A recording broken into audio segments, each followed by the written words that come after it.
សុស្ដីបងប្អូនទាំងអស់គ្នាចាហេតុការណ៍នេះកើតតាំងពីថ្ងៃទី17មកម្លេះនៅខាងក្រុងគីតូស៊ីហឹងចាមានបរិសម្នាក់ដែលគាត់ជាសញ្ជាតិចិនណាចាហើយគាត់បានសម្លាប់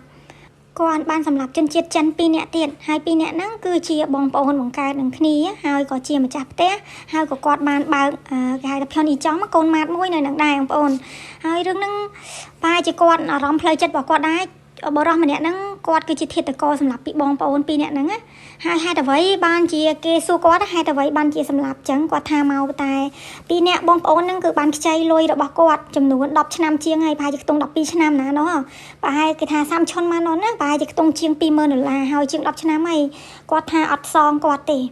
អានេះបើតាមការវិភាគរបស់គេគេថាអារម្មណ៍ផ្លូវចិត្តគាត់វាទៅជាគំនុំគុំគួនអីចឹងណា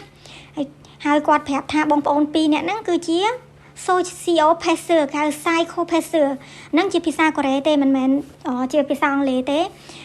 ហើយគេសួរគាត់ថាតើគាត់ហ្នឹងដំបូងឡើយគេសួរថាគាត់ហ្នឹងមានបំណងសម្លាប់មែនគាត់ថាអត់ទេអត់មានបំណងសម្លាប់ទេប៉ុន្តែខាងប៉ូលីសខាងអីគេសង្ស័យថាគាត់សម្លាប់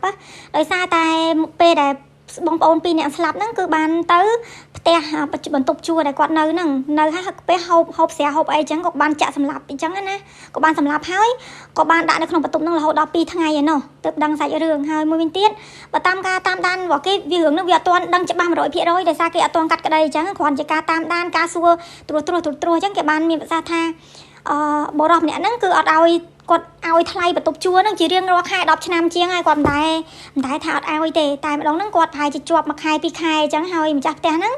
ដែលជាជនជាតិចិនហ្នឹងគាត់ចេះតែល្អរទាំនិយាយចុះនិយាយឡើងវាធ្វើឲ្យអារម្មណ៍គាត់ហ្នឹងវាតាក់ទងជាមួយណាការខ្ចីលុយគាត់ផងអីផងអញ្ចឹងទៅឈានទៅដល់ការសម្លាប់អីអញ្ចឹងមានអារម្មណ៍មួម៉ៅគេថាប្រហែលជាគម្រោងរបស់គាត់សម្រាប់បងប្អូន2នាក់ហ្នឹងផងដែរ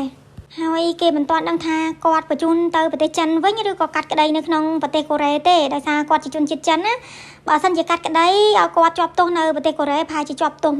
មួយជីវិតអីអញ្ចឹងឬក៏5ឆ្នាំឡើងអីអញ្ចឹងប៉ុន្តែមិនទាន់បានកាត់ទោសត្រឹមត្រូវទេគេមិនទាន់កាត់ទោសទេរឿងហ្នឹងនៅក្នុងការស៊ើបអង្កេតនៅឡើយអញ្ចឹងណាបងប្អូនចាសូមអរគុណនិងជម្រាបលា